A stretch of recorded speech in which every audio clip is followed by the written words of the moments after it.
Ahoy there, I'm Captain Chris. I'm not a real captain, but I am going to give you 20 hints, tips and hacks about taking a cruise holiday with Virgin Voyages.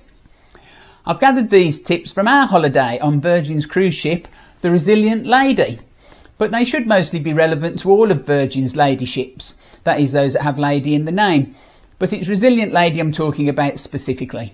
And I've got a bonus tip coming up at the end, but it will only be interesting to you if you like free alcohol. So make sure you stay tuned to the end if you do to hear that one. So we'll start at the beginning, in fact before the beginning, because there are some things you should consider before you've even left home. Number one is to download the app onto your phone, because all of the info you need is on there and will be throughout your cruise. Virgin Voyages are different to most of the cruise lines in that they don't tend to make many announcements on board. So the app is where you get most of your information from.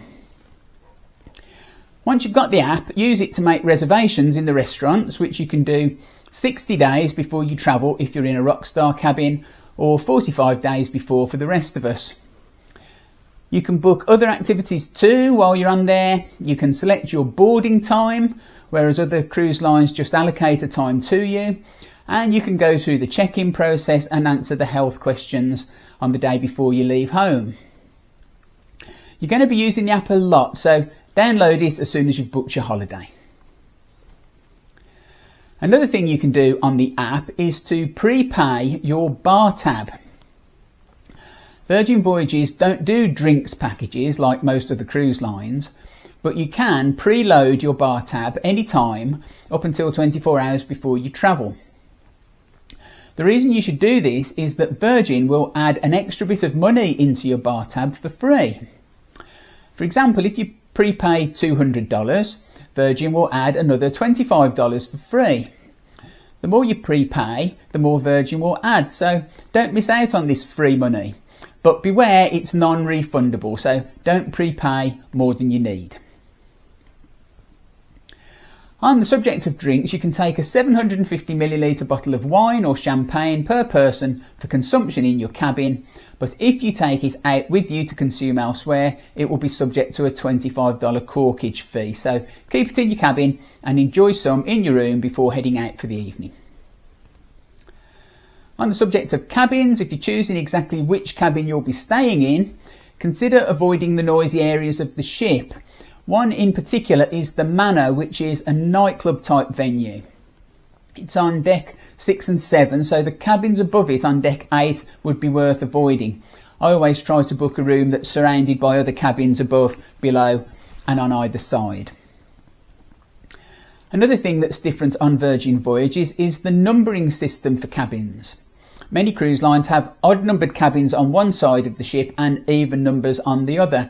But with Virgin, the cabin numbers are the same on both sides of the ship.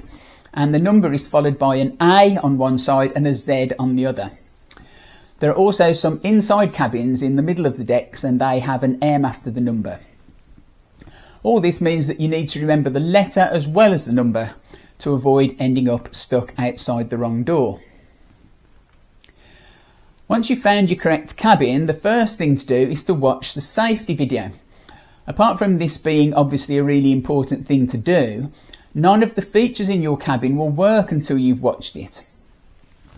The lights, TV and many other features are all worked by a tablet in your room, but these features are all locked until you've watched the safety video, so make sure you do that first thing as soon as you get into your room. Also in your cabin you'll find some American style plug sockets, one European style socket and some USBs. There were quite a few, but if you want to take a multi-socket adapter for a few extra options, remember it must be non-surge protected, and us Brits will need a travel adapter too. Another thing to find in your cabin is the switch that turns on the lights outside the door that signal when you want your room servicing and when you want to be not disturbed. The cabin stewards don't seem to come in unless you've put the service light on, so you'll need to remember to do this, and the switches are in the closet, would you believe? Virgin Voyages are very relaxed about things like dress code. A lot of passengers on our cruise were smartly dressed, but plenty dressed very casually and nobody minds. One night on board is designated Scarlet Night, and on that evening people are encouraged to wear red clothing. Some people wore fantastic red dresses and suits, some wore a red t-shirt, others wore a red scarf.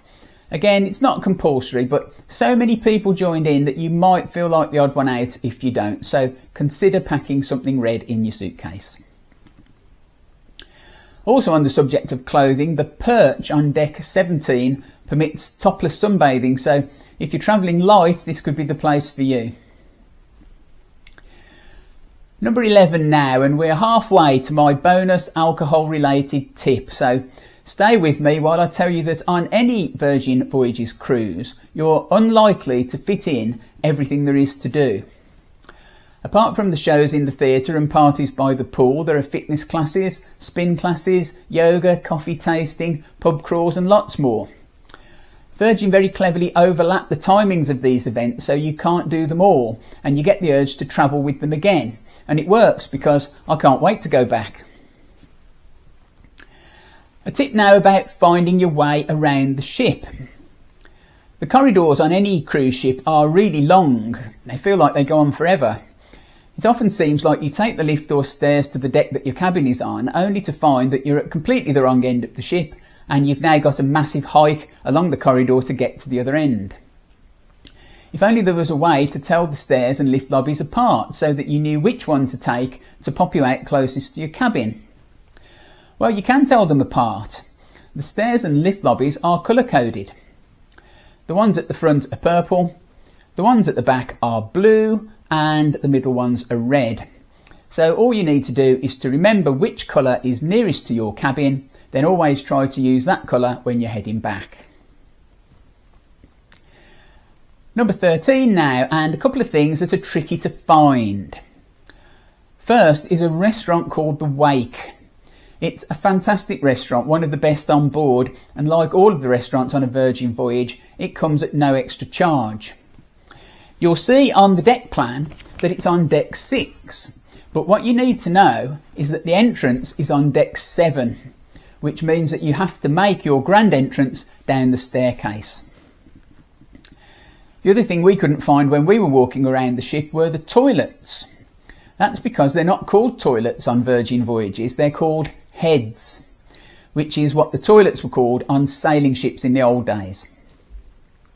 Incidentally, if you seek out the heads up on deck 15 by the entrance to the galley, they have a big window, so it really is a loo with a view. And in case you're wondering, yes, this is the ladies, and no, it wasn't me that filmed in there. Whilst we're in the galley, this is where your inclusive drinks are to be found. Standard tea and coffee, water, non-pressed juices and soda are available at Tap That Hot and Tap That Cold.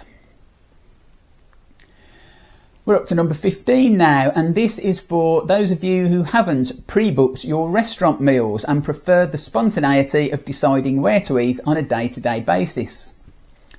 Although restaurant booking opens well before you leave home, as I said earlier, some tables are held back for booking once you're on board and others are available for walk-ins.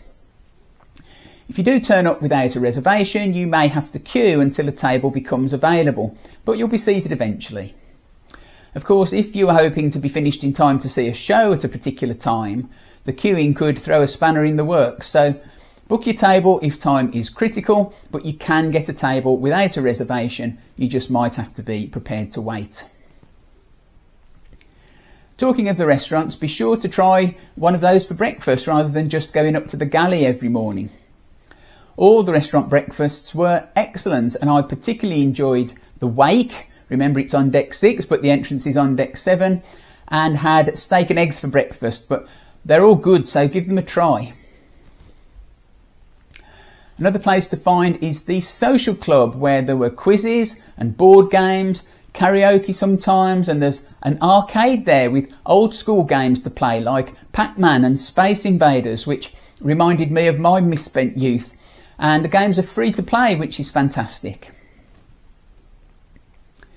Up in the galley on deck 15 are many different places to eat, serving everything from toasties and burgers to tacos and sushi. The food options change at Bento Baby and at Diner and Dash, so keep checking back, but there's something there for everyone. You can queue up and order your food at the counters, but at each table there's a little flag that you can raise for table service, so do whatever suits you best. And it's this that sets Virgin's galleys apart from other cruise ships buffets where you take a plate up to the hatch and help yourselves. Number 20 now, and I haven't forgotten your bonus tip at the end, but number 20 is about disembarkation on the final day. You can book your own choice of disembarkation slot on the app. So you might want to make an early start on your journey home or take your time with a leisurely breakfast on the last morning, but either way, book your time before all the slots get booked up. So now it's time for my bonus tip. Just before I get to that, could I please ask, if you found this video at all useful or interesting, would you please hit the subscribe button and allow notifications? Subscribing doesn't cost you anything, it just means you'll know when I post another video, and it shows me you've enjoyed this one, and that's important to me, so please subscribe. Thank you. So finally, if you drink alcohol, here's something you really need to know. The ships usually set sail on the first day around 6 p.m, and just before that, at around 5:30, they have a sail away party around the pool on deck 15. Here they give out free glasses of fizz, and I can tell you, nobody's counting how many you take. Please drink responsibly, but if you want to take a second glass, or a third, or a fourth, nobody minds, so make sure you don't miss the sail away party, and don't book your meal too early on the first night to avoid missing out. However many glasses of fizz you get through, I hope you have as great a holiday as we did, and until next time, thanks for watching.